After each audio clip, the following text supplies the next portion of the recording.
Indonesia tidak lagi datang kepada mengevaluasi apakah ini benar. Seperti yang Pak Tobing nyatakan tadi. Palestina itu belum menjadi bangsa sehingga tidak layak untuk itu dikemukakan. Tapi sampai saat ini kan alasan sampai Jokowi, Retno dan semuanya, Mahfud, untuk mengambil itu sebagai bola yang digulirkan supaya orang Indonesia tetap dibodohkan dan bodoh. Jadi di sini kita melihat bahwa tidak akan pernah ada perubahan sikap Indonesia yang menganut pandangan seperti ini berdasarkan mukadimah yang salah, konstitusi yang dianggap ini ya pembenaran, padahal itu adalah manipulasi untuk menguatkan politik orang-orang yang ingin menghancurkan Indonesia, ya khususnya yang mereka yang pakai lambang-lambang simbol-simbol agama ya seperti PKS, PAN dan lain-lain, termasuk Partai Bulan Bintang. Mereka tidak bisa mengelak dari semuanya ini. Dan hal lain, geopolitik Indonesia bebas dan aktif. Ini adalah double standard, munafik dan tidak bisa dipercaya. Kalau namanya bebas dan aktif, non-blok itu harus menunjukkan sikap bahwa apa yang mereka anut itu secara prinsipal ya jangan memihak dong. Kenapa Indonesia tidak pernah membicarakan masalah bagaimana pembantaian oleh Presiden Syria terhadap orang-orang mereka yang sama-sama seagama, anak-anak kecil yang dipakai ya biochemical beberapa tahun yang lalu. Berapa puluh ribu, bahkan ratusan ribu mati. Tapi Indonesia tidak pernah mengemukakan karena apa? Yang melindungi agama.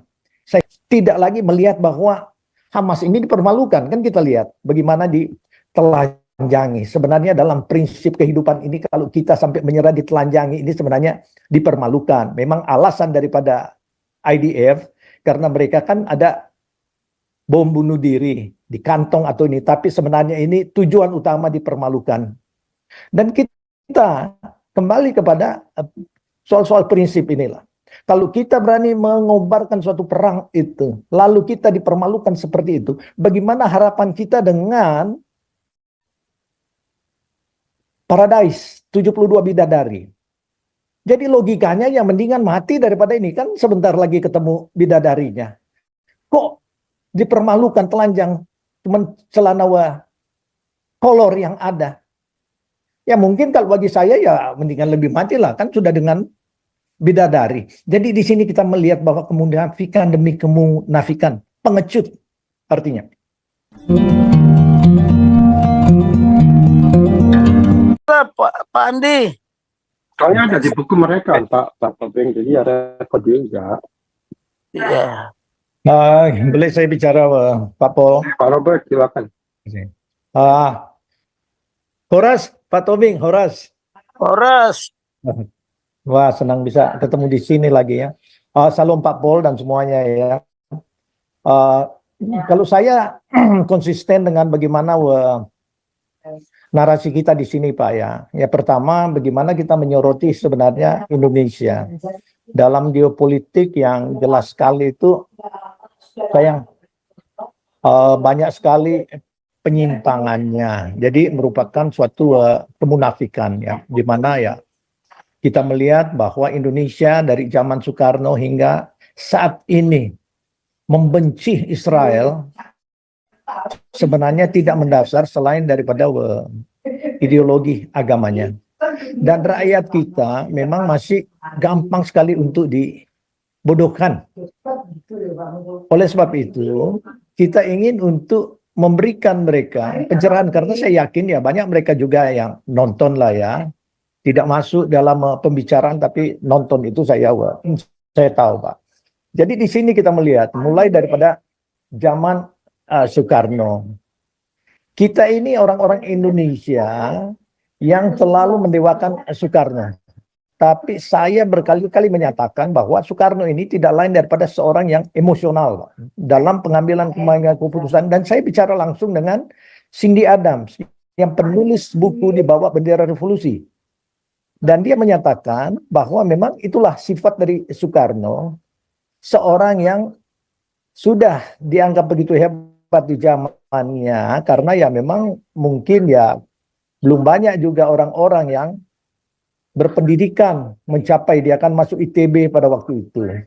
Tapi dengan pola pikir dia tidak lepas daripada pemikiran-pemikiran sebenarnya yang radikal. Karena dia adalah anak guru dari Cokro Aminoto.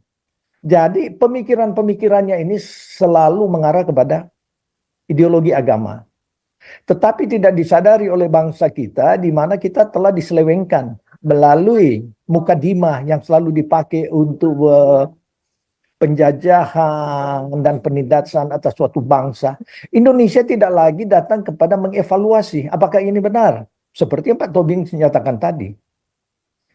Palestina itu belum menjadi bangsa, sehingga tidak layak untuk itu dikemukakan. Tapi sampai saat ini kan alasan sampai Jokowi, Retno dan semuanya, Mahfud, untuk mengambil itu sebagai bola yang digulirkan supaya orang Indonesia tetap dibodohkan dan bodoh. Jadi di sini kita melihat bahwa tidak akan pernah ada perubahan sikap Indonesia yang menganut pandangan seperti ini berdasarkan mukadimah yang salah, konstitusi yang dianggap ini ya pembenaran, padahal itu adalah manipulasi untuk menguatkan politik orang-orang yang ingin menghancurkan Indonesia, ya khususnya yang mereka yang pakai lambang-lambang simbol-simbol agama ya seperti PKS, PAN dan lain-lain, termasuk Partai Bulan Bintang. Mereka tidak bisa mengelak dari semuanya ini. Dan hal lain, geopolitik Indonesia bebas dan aktif. Ini adalah double standard, munafik dan tidak bisa dipercaya. Kalau namanya bebas dan aktif, non-blok itu harus menunjukkan sikap bahwa apa yang mereka anut itu secara prinsipal ya jangan memihak dong. Kenapa Indonesia tidak pernah membicarakan masalah bagaimana pembantaian oleh Presiden Syria terhadap orang-orang mereka yang sama-sama seagama, anak-anak kecil yang dipakai ya biochemical beberapa tahun yang lalu. Berapa puluh ribu, bahkan ratusan ribu mati. Tapi Indonesia tidak pernah mengemukakan karena apa? Yang melindungi agama.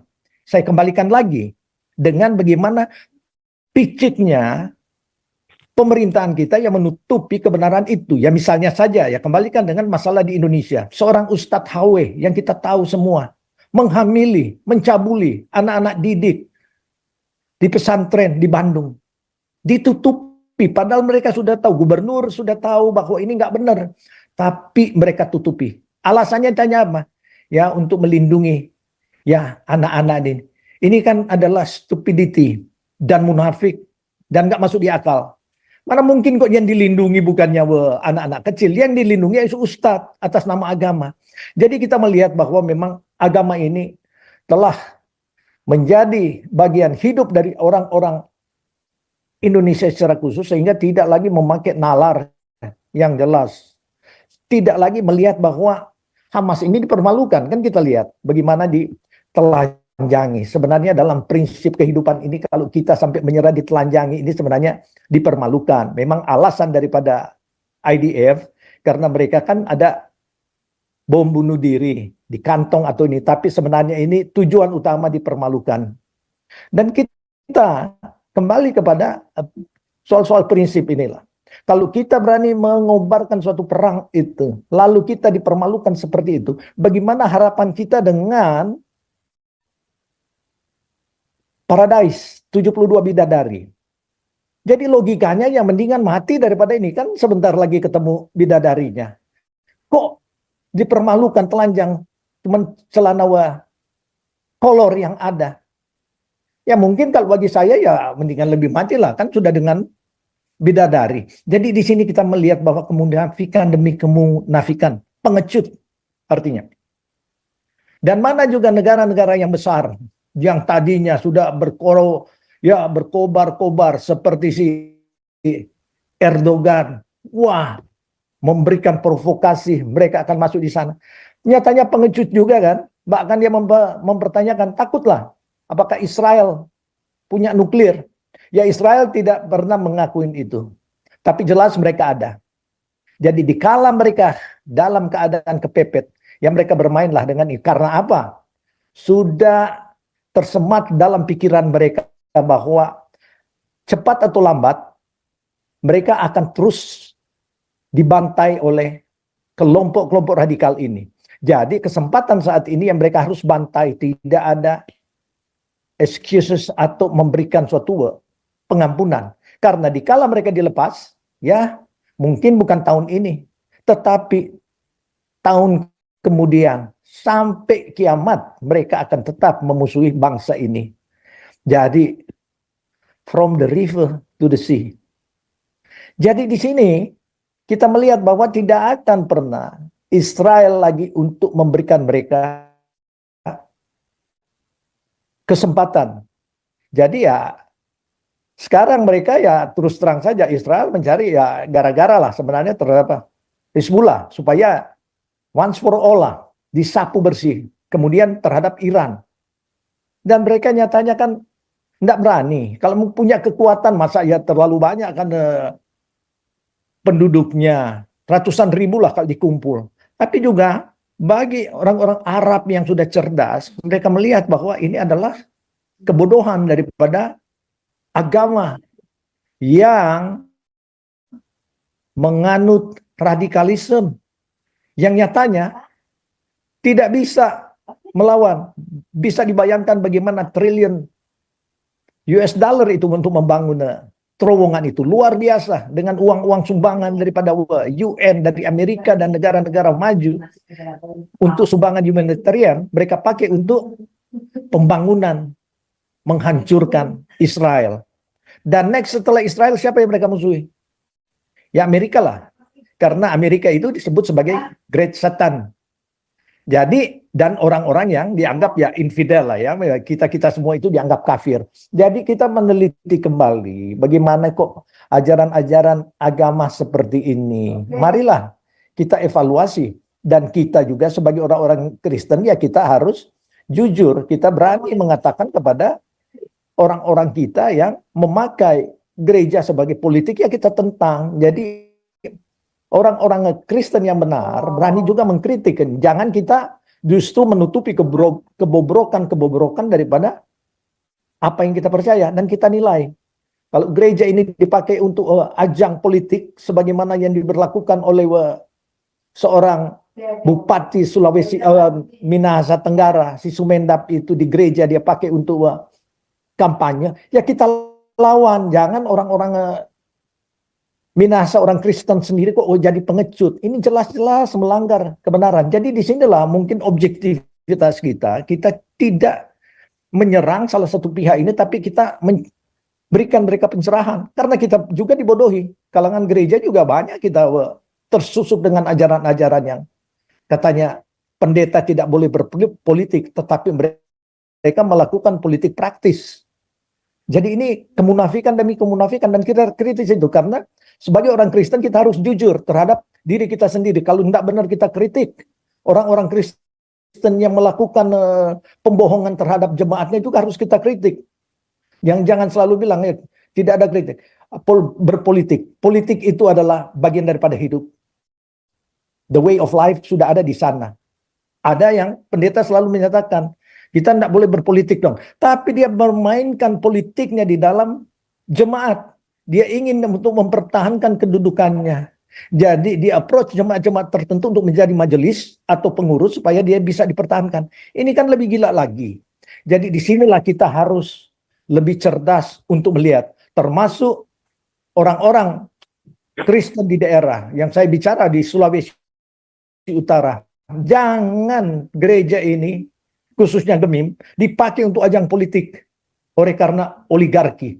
Jadi mari kita kembali kepada persoalan yang ada. Bahwa memang sudah benar saatnya untuk menumpas para radikal. Kalau di Indonesia menurut Pak Tobing agak sulit. Karena apa? Memang ini sengaja pembiaran.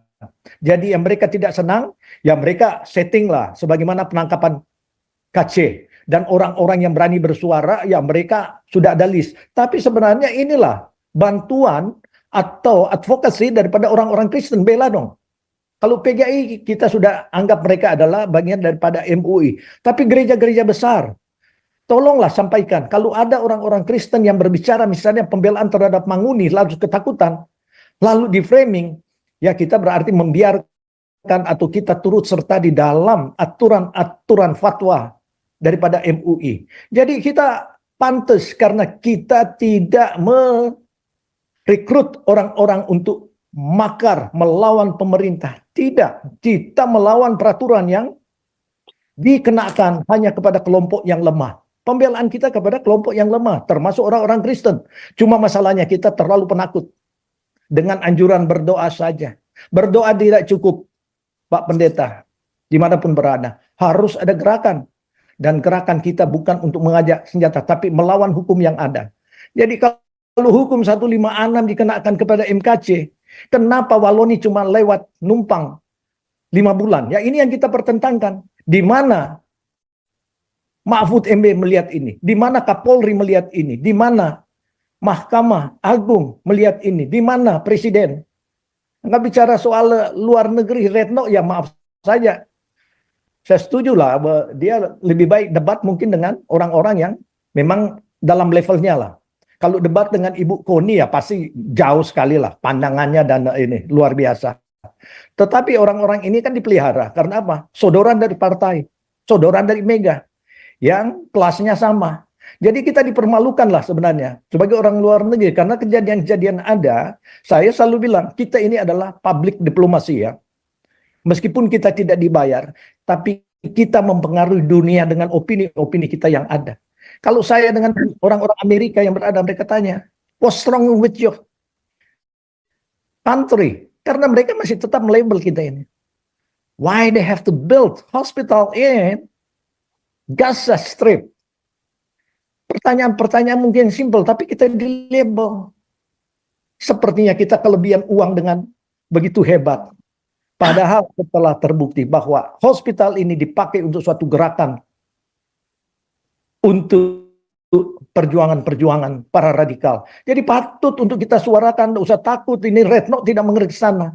Jadi kalau memang benar Indonesia memakai prinsip daripada non-blok, seharusnya Indonesia yang selalu mengatasnamakan the largest Muslim population in the world menjadi juru damai. Mungkin bisa dengarkan.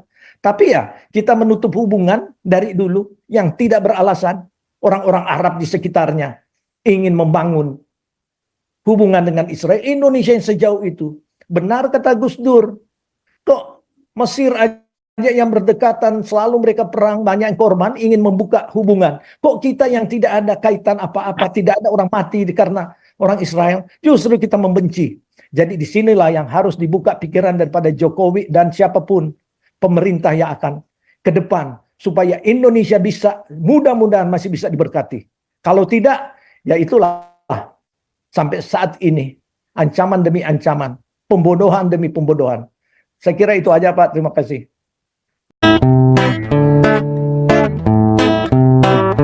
Kau bilang kau menang debat lawan domba yang sesat.